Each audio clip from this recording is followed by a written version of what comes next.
And good evening. It had been more than 20 years since the Winfield Generals had been to the state tournament, and it seemed like the entire town was at Gomart Ballpark to soak in the moment. The Generals had no intentions of playing just one game. The Minutemen of Lewis County and Winfield in the 5 p.m. game. Generals strike in the bottom of the first. Man at third, Dylan Cool with a fly ball to right field. That's deep enough to bring Xavier Hensley home, and the Generals take the early lead 1-0. Meantime, pitcher Carson Fry cruising through the early innings. He fools Trenton Hunt with the breaking ball strikeout. Bottom of the second, Blake Withrow now goes the other way with it, and despite a nice effort in left field, that will end up a triple, and Brett Bumgarner comes home for Winfield.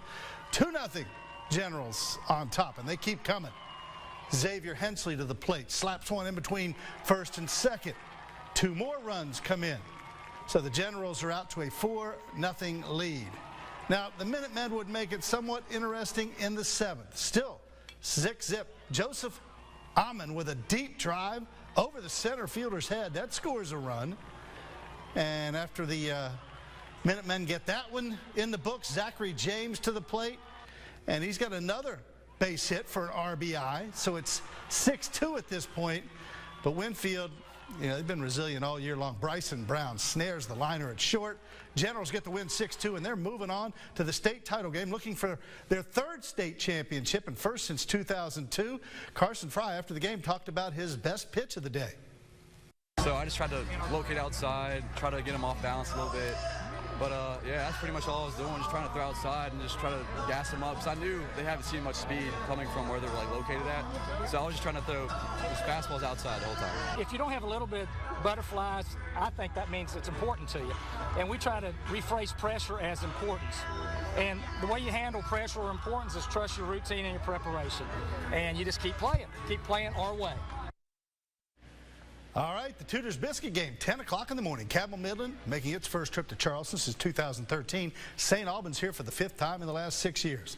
Pick it up in the 5th inning. Game tied at 2. St. Albans on the move on the passed ball. And from there, nice piece of hitting here by Tristan Harless to the right side. Garrett Comer going to easily score. Dragons back up 3-2. Pick it up in the bottom of the 6th. Jack Eastone from Midland with the clutch hit of the game. This double going to score 2 of his teammates.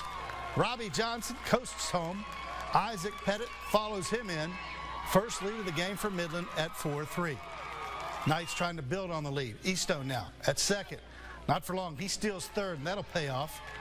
Hunter McSweeney going to escort him home with a sacrifice fly to left center field. And this will make the game a 5-3 Midland lead. And watch the play that seals the deal. Landon Knight in left field. This is a big league, big time play as he comes up and just picks it off the turf. Knights win it 5-3. They're 29-10, looking for their 2nd state title. St. Albans finishes a fine season at 25-16. For Tracy Brumfield's group, they've been overcoming adversity all year long. Tough team to beat. I think we beat them the first time 11-1. I told them, I said, it's not going to be the same team we played earlier in the year. So that was April 13th when we played them last time. But, like I said, my hat's off to our kids, our fans. So here's how it works in Class A. It'll be a 10 a.m. start as Wahama takes on Tyler Consolidated. White Falcons looking for their 5th state title. At approximately 1 o'clock, Cabell Midland, the #1 seed, looking for their 2nd state championship, taking on Hedgesville. And in Class AA, Winfield looking for that 3rd state title, but first since 2002, I should say. They'll take on the Kaiser Golden Tornado. That one about 5 o'clock.